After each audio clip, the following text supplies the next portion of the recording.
When I was a little girl, one of my favorite book series was The Magic School Bus. Most of you probably know her, the ever so popular Miss Frizzle with her tight curly red hair, her funky patterned dresses, and her mismatched earrings. All Miss Frizzle had to say was, "Okay, bus, do your stuff." And the school bus would magically turn into an object complementing the lesson of the day. The bus became so much more than a mode of transportation. It became part of the lesson plan. Little did I know then that I would be up here on behalf of the state's 40 municipal electric utilities proclaiming that Michigan now has its very own magic school buses. Thank you to Governor Whitmer, thanks to Director Clark and Eagle and all these partners that you see up here today.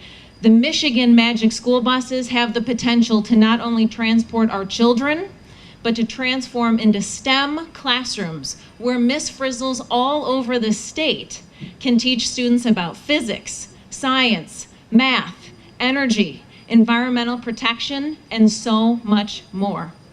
In a recent electric vehicle report authored by the American Public Power Association, improving air quality, reducing carbon emissions and other pollutants, lowering operating costs, and reducing noise pollution were key motivators for companies to electrify their fleets, especially when it comes to our children.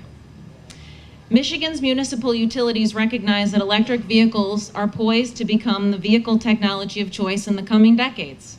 As no two members are the same, they have various options for implementing EV programs tailored to address community needs, interests, and goals. Many of my members are already tapping into the magic. The Holland Board of Public Works has a 40-year community energy plan in which progress is measured by carbon reduction per capita. 17% of Holland's carbon emissions are from transportation. So they have developed a municipal alternative fuel purchasing policy for municipal vehicles and gas-powered equipment.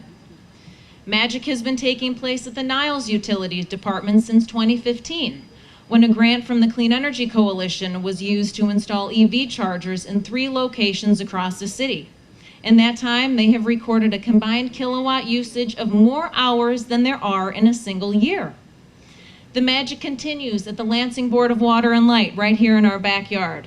The BWL has encouraged an electric vehicle market by securing partnerships with key stakeholders.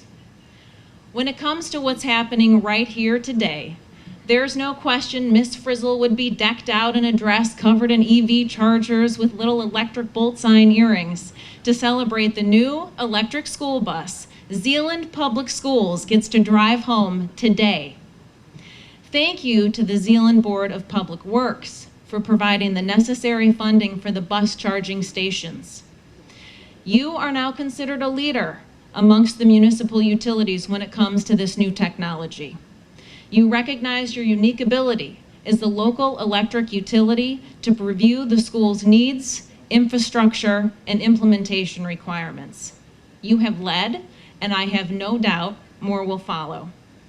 With that, I would like to introduce Calvin de Kuiper, Superintendent of Zeeland Public Schools. Thank you.